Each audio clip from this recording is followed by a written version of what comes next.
I'll call this meeting to order. It's a regularly scheduled meeting of the Transportation and Public Works Committee. This day, February 14th, 2017. I'm Councilman Reich. I'll be chairing today's committee, and I'm joined by my colleagues, Council Members Yang, Bender, and Gordon. We are a quorum and may proceed with today's agenda. We have 7 items today, including public hearings, discussion, and consent. I'll go through the consent first. Any committee member can pull any consent item for further consideration if they wish. Starting on the consent agenda, item number 3, the Federal Communications Commission Small Cell Infrastructure Public Notice and Comments. We have item 4 is the application of Hennepin County Bicycle and Sidewalk Grant Funds. That'll be referred to Ways and Means. Item 5 is the Winter Street North Alley construction. That's north of Hennepin Avenue from Winter Street Northeast to the T intersection between 14th Avenue Southeast and Garfield Southeast. And that's a project designation and setting the public hearing. The public hearing is set for March 28th of this year. Item 6 is the C-Line Bus Rapid Transit Penn Avenue North layout approval and cooperative agreement. And it's a series of actions that are listed before you. Anyone wish to pull any item from the consent agenda? I see none. I will move all items as submitted. All in favor say aye. Aye. Dissenting name. Those items carry. We now can go to the public hearings, starting with item 1, which is the I-35W Lake Street Transit Access Project. Project approval, assessment, and areaway abandonment. Good morning, Director Hutchinson. Good morning, Mr. Chair, members of the committee. I will introduce Nathan Koster, who will present on the I-35 Lake Street Transit Access Project.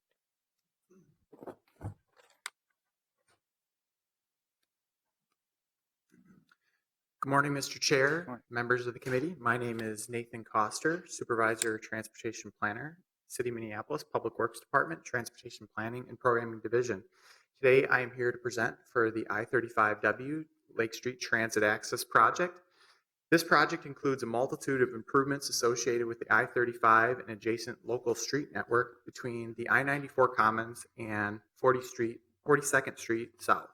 As a part of the project, portions of the local street network will be reconstructed. I have provided a map that you can see on the screen, which identifies the local street segments that will be reconstructed as a part of this project. This project will include Lake Street, 2nd Ave, 3rd Ave, 4th, 5th, Clinton, Stevens, as well as 26th and 28th Street East. Street reconstruction will include new sidewalks, curb and gutter, pavement, and utility work as needed. In general, as a part of these larger MnDOT projects, they are partially made up with local funds, with the benefiting property owners assessed for the improvements to the local street network. Assessment rates for the specific local improvements to the street network as a part of this project were based upon the existing pavement conditions, such as if these were to be evaluated as a part of independent projects, they would be assessed as such for either reconstruction or resurfacing as proposed today. Property owners on local streets proposed for reconstruction that are already paying for existing assessments on recent roadway improvements will not be assessed as a part of this project. The project team, the Lake Street Transit Access Project also includes streetscape improvements specifically for Lake Street. During the planning and design phases of this project, we had numerous discussions with project stakeholders and businesses along the corridor to further implement the streetscape vision of the Lake Street corridor, which has been implemented over the last 10 years. Currently proposed on the corridor is enhanced decorative lighting. This decorative lighting as proposed does not require a special service district for ongoing operation and maintenance, and the special service district component is not being proposed as a part of the action today. The reconstruction and streetscape improvements, a part of the Transit Access Project, are anticipated to occur between 2017 and 2021. The design has been coordinated with City, Hennepin County, and MnDOT staff. Throughout this planning process, staff has conducted numerous outreach activities during the planning and design process. Open house events were conducted in April, July, and November throughout the duration of this project. City Council provided both layout approval and municipal consent for the project on May 13th of this past year. The detailed design is now complete, and in advance of today's public meeting, staff sent out notifications to businesses and residents and benefiting property owners along the corridors to be improved and hosted a series of events to discuss the planned improvements as well as to give an overview of the assessment method and process. These most recent meetings were held in December on the 13th and 14th, as well as last Wednesday and Thursday. Today, Public Works is asking City Council to pass a resolution ordering the work to proceed, adopting the special assessments, and authorizing the sale of the assessment bonds, as well as authorizing the abandonment and removal of areaways in conflict with the project. Currently, staff has evaluated the corridors, and there are no known areaway conflicts with the project to date. That concludes my presentation, and I will stand by for any questions. Do we have any questions per the presentation? Seeing none from the committee, I will then move to open the public hearing. It's a public hearing for item number 1, the project that was just described. Do we have anyone who signed in? We don't have anyone signed in. Does anyone wish to come forward and give testimony? Please come forward, state your name and address for the record.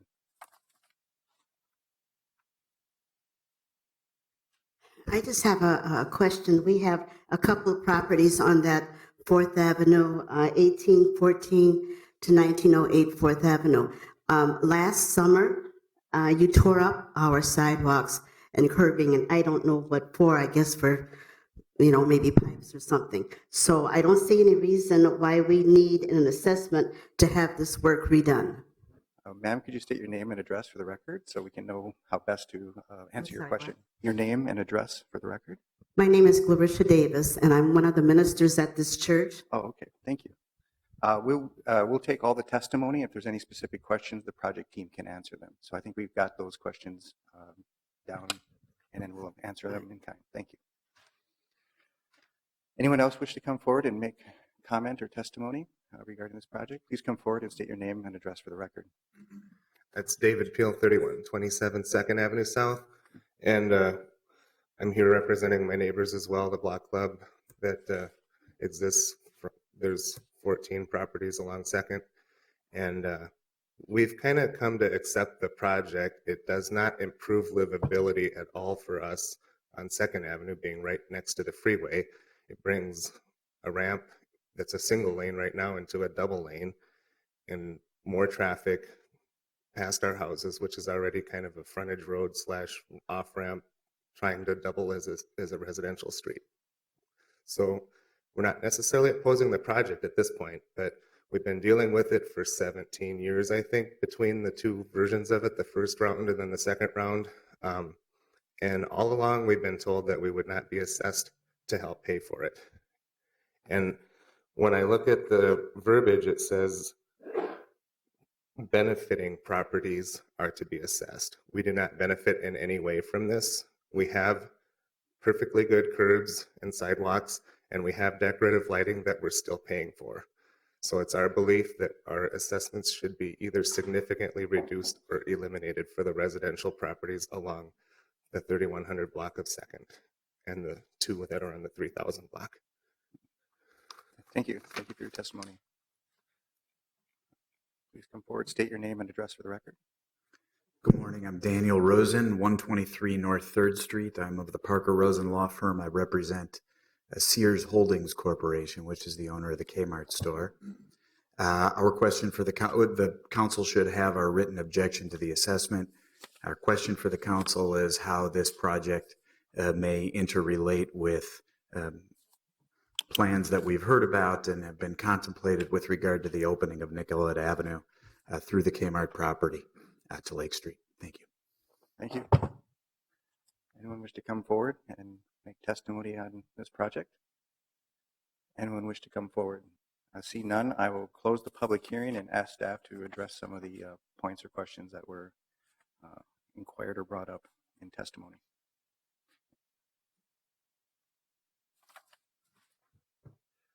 Thank you, Mr. Chair, members of the committee. We can talk individually with the property owner as it relates to the improvements on 4th Avenue South. I know there are some concerns about previous work that had been done, potentially by the utilities along that corridor, just to talk through if there are any existing assessments, which we do not believe there are any to exist on that corridor. Similarly, we can have conversations with Mr. Peel talking about the Healy block in particular as it relates to the assessments as proposed along that corridor and the existing lighting and some of his concerns about the project. Very good. And then regarding the assessment formula that would affect the Kmart property, that's an influence zone situation, I imagine? Can you please repeat that? It's probably the assessment's based on our standard influence zone, I imagine. Exactly. The assessment method that is using the influence zone. Sometimes there can be irregularities with the shape and size of the parcel, and that is something that staff can evaluate. Okay, and then in terms of other adjacent project proposals, that can also be assessed on an individual property basis, because each one of those testimonies did have a very particular component to them. Staff can work with those individuals that came forward with concerns to talk through each of those specifically. Thank you. I appreciate your availability to do that. Committee members, Councilmember Gordon. Thank you. I guess I just wanted to hear a little bit. We also got 3 written letters. We got one from the Electric Fetus talking about how they just put in new sidewalks and a curb cut. We got another one from a gentleman on Second saying that his street was fine and it was in great shape, seemed to be concerned about having more freeway stormwater runoff coming down there, and maybe they were just redoing it. I'm not sure if you've seen those letters or not, but the Electric Fetus specifically asked, why shouldn't this be considered a resurfacing assessment instead of reconstruction, since the only benefit they thought they would see is a resurfacing? The curbs weren't going to be redone, the sidewalks weren't going to be redone, but they seem to think they're being assessed at the level of a reconstruction. Can you just answer that one first a little bit for me to understand better? Yes, Mr. Chair, members of the Councilmember Gordon, I do have the 2 letters which you referred to. I do not have the third. I have the one from the Electric Fetus in particular that you have the question about. And I believe you're referring to the block on 4th Avenue South of Franklin, where the concerns are as it relates to the different assessment rates north of Franklin and south of Franklin. And as I mentioned in the presentation, staff evaluated the current condition of the street pavement using our pavement condition index in the last years that they were inspected. And based upon our inventory of what the pavement condition would be, it is much lower south of Franklin, adjacent to this property. And the pavement to the north, which he refers to, that is getting assessed for the resurfacing rate, the pavement condition is much better, and there were more recent improvements to that area. So using that approach, staff identified what the assessment would be based upon if there were an independent project that were to be proposed along the corridor, such that staff would be proposing a reconstruction along the block adjacent to Electric Fetus, whereas staff would probably propose a resurfacing project, thus a resurfacing rate north of Franklin on 4th Avenue. And that is how we had came to the assessment methods for those 2 segments of 4th Avenue. So that road right there in front of Electric Fetus will be completely torn up and replaced. So we can't really do a resurfacing assessment because it's going to be reconstructed. Mr. Chair, Councilmember Gordon, all of the local streets as a part of the Transit Access Lake Street project will be fully reconstructed. The assessment rates were set based upon the condition pavement of the aforementioned streets to come up with what the assessment rate would be, such that if the pavement condition was in better condition, that would, independent of this, would necessitate a resurfacing rate was applied. If the independent project would be a reconstruction rate would be applied to the property owner. So it was a closer call. So we're actually reconstructing some other streets, but we're just assessing them at a resurfacing rate. Correct. Okay. And any property owner that had an existing assessment already levied based upon previous road work, they are not being levied a new assessment as a part of this project. So if they were assessed for their sidewalks and their curb cut, maybe they weren't, I don't know. Would that be deducted from their assessment on the reconstruction or not? Mr. Chair, Councilmember Gordon, we can evaluate and double check to make sure there's no other existing assessments for individual property owners as the one brought up. However, we would like to note that in advance of the overall project coming forward, there were a number of utility improvements, whether it was through gas, water main, sewer, that were completed in advance, and they would put back, whether it's curb and gutter or any impacted infrastructure, back to and restore that. So there may have been curb or sidewalk replaced as a part of those utility improvements in advance of the overall project. Okay, so you, I'm sorry if I'm not. So you're going to have an opportunity maybe to meet and talk with this gentleman, Mr. Cobart, a little bit more and analyze the assessments that are done with his property? Or have you already? Mr. Chair, Councilmember Gordon, staff can talk with the individual property owners specifically about their concerns and any pre-existing assessments that may still be in place and talk through those in more detail. The other letter I was referring to was a handwritten letter. I think it was by, I have to open it again, a Daniel Lutzi, or Lutzi, at 2933 Second Avenue South. I'm not sure if you have that one or not, but the question that he raised that I thought was a little bit interesting was about the stormwater management, and that there isn't really any drainage that the Department of Transportation takes care of off of the freeways. They count on us to handle all that water runoff that comes there. And are we making some changes so that we can do that for them? And if so, are they covering some of those costs?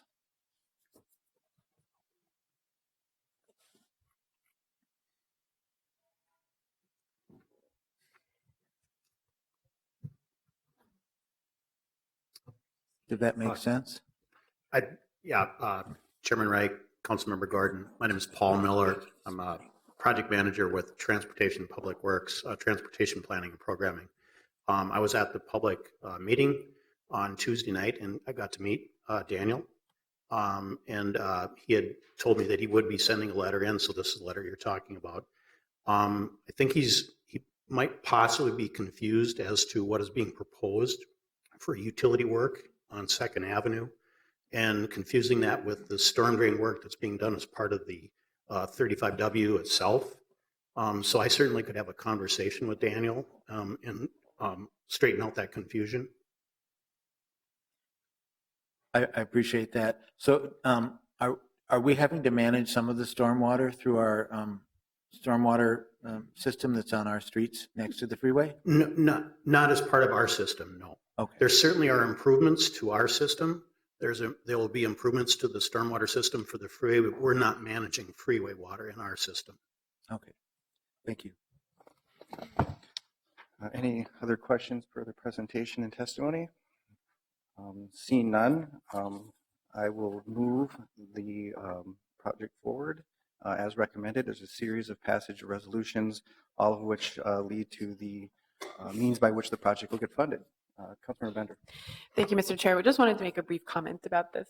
Please do. Thank you. So my office has been meeting along with Council Vice President Glidden, who I know is at the Capitol now, and the offices of Council Members Warsami and Kano. The four of us have wards all that meet in this area. And this is such a big, complex project. So I just wanted to note how important this is. First of all, that the city was able to advocate for the inclusion of the very important transit portion of this project. And we continue to advocate for the funding to be available, particularly for this station at Lake Street on the Orange Line BRT, along with our partners at Metro Transit and MnDOT. We're also looking at years of very complex construction timing. And our staff, again, has been working very hard with MnDOT and Metro Transit to ensure that transit access is still flowing through our region, that the impacts to neighbors are as minimal as possible, knowing how big of a deal it is to reconstruct a freeway through an urban neighborhood. We've been working to prioritize the pedestrian and bicycle connections that we know are very important, particularly across the freeway. So all of that has been taken into account for the phasing of the construction. And so there's been a lot of pros and cons and back and forth that we've been working with. I was remiss, the county as well. All of us around the table kind of talking through those pros and cons. But I just wanted to note that all of those agency partners, even though they're balancing the needs of our region, have been very responsive to the fact that there is a very dense urban neighborhood throughout this project and into downtown, and really balancing the needs of our local residents in all of these decisions, which I know we all appreciate very much at the city. So we'll have, like I said, I know years here of really, construction very near people's homes and businesses. I know we'll continue to have lots of communication with constituents and business owners in the area. I know all of our offices are expecting to answer a lot of calls and work together with staff at all of the different agencies to make sure that this goes as smoothly as possible. But this is going to be a game changer. It will provide extremely frequent and excellent transit service from these neighborhoods into downtown as well as to jobs in the suburbs. So again, the transit portion of this project is so important for our constituents. Thanks, Mr. Chair. Thank you. Any further comments? Seeing none, I've moved the item before us. All in favor say aye. Aye. Dissenting name. That carries. Thank you very much. Now we can go to our second public hearing, which is the 42nd Avenue North, Xerxes Avenue North to Lindale Avenue North reconstruction project, approval, assessment, and areaway abandonment. Director Hutchinson. Mr. Chair, members of the committee, Adam Heo, the project manager with Transportation Engineering and Design, will present on this project.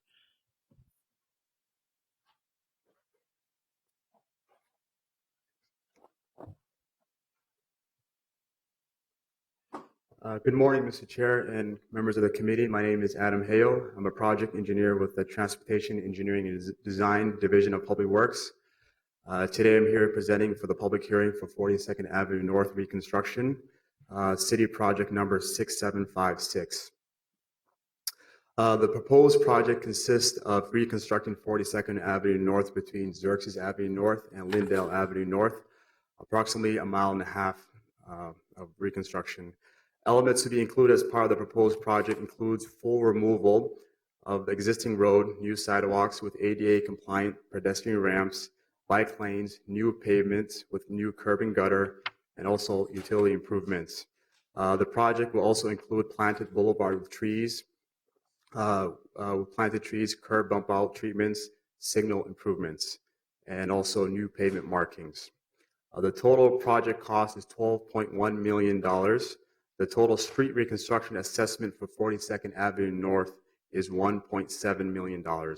This is based on our 2017 uniform assessment rates.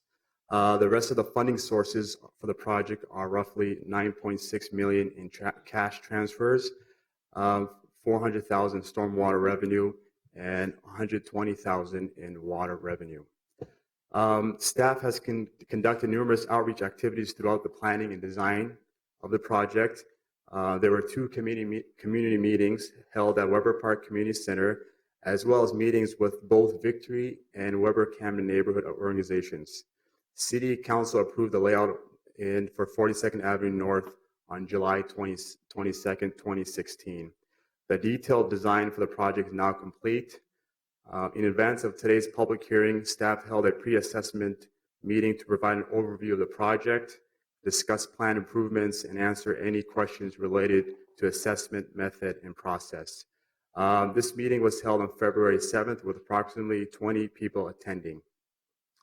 Furthermore, the city has heard from the community and also from Victory and Weber Camden neighborhood organizations for street lighting. City staff is currently reviewing this request according to the city's street lighting policy. Also, we received a request for today's public hearing from the Weber Camden neighborhood organization to install a crosswalk at the Camden Park. This was forwarded to our traffic division, and they determined placing crosswalks at Morgan Avenue was not justified. This was based on a few reasons, one of them being the intersection is a non-signalized intersection, and also it is not a designated school crossing, as well as crash data not warranting crosswalks at that location. But the city will continue to monitor this location for future safety improvements if required. With that being said, today Public Works is asking City Council to pass resolutions ordering the work to proceed, adopting special assessments, authorizing sale of assessment bonds, and authorizing abandonment, removal of areaways in conflict with the project, as well as increasing stormwater appropriation by $165,000. With that, I conclude my presentations, and I'll stand by for any questions. Are there any questions per the presentation by staff? Seeing none, I will now open the public hearing. This is the public hearing for item number 2, 42nd Avenue North reconstruction project. Did anyone sign in? Oh. I will take the people who signed in order. Chris Ortloff, please come forward, state your name and address for the record.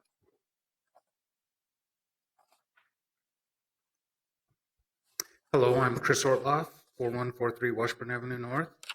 My first objection to the 42nd Avenue project is that being a resident of Washburn Avenue for the last 11 years, I actually had no idea that I would be responsible for a street that is not my address, the one that runs parallel. My objection actually is that we did not get written notice from the city of Minneapolis as to who actually would be paying for this project. So the first notification that we would be on the hook for another assessment was when we voted down the lighting. And by that time, the project was already in full swing. Any influence I or my neighbors could have had were out the window because we were unaware that we'd be on the hook for this project. Second objection I have to this project, we have been in my neighborhood. We had an assessment last year of our sidewalks being redone. So we took a big hit last year, and now you're assessing us again this year to redo sidewalks and beautification and everything for 42nd Street. So twice in 2 years just seems excessive. My third objection, essentially we haven't been able to influence the fact that the city wants to put another parkway on 42nd, and we already have Victory and Memorial Parkway within close proximity of 42nd Street. So we already have the trees, we already have flowers, and we have to pay for new flowers, new trees, making it another parkway that is unnecessary. Another objection I have, 11 years ago when I moved in, 42nd Street Road was nice. It was a nice, smooth ride. I feel let down that the city did not maintenance it or propose to resurface 42nd Street. Instead, they let it go from a good street to, a horrible street without any proper maintenance. Another objection would be the influence area. 42nd Street, it has school buses and Metro Transit buses running on it all day long. It's literally like a mini highway, and I feel it's wrong to have such a narrow influence area. 1.5 houses from the 42nd Street just doesn't seem right when everyone from Robbinsdale is cutting across that road. And my last objection is I don't believe the city actually did any traffic studies near the Xerxes side of the project. Again, with so much commercial traffic and school buses, the city has admitted they have to build the street with extra concrete, extra asphalt, extra materials to handle the heavy load traffic. And so again, we are paying for what I think is a commercial street or a mini highway, and I don't think we fall in the normal influence area. That's all I have. Oh, thank you. Now I'll call forward William McCreevy.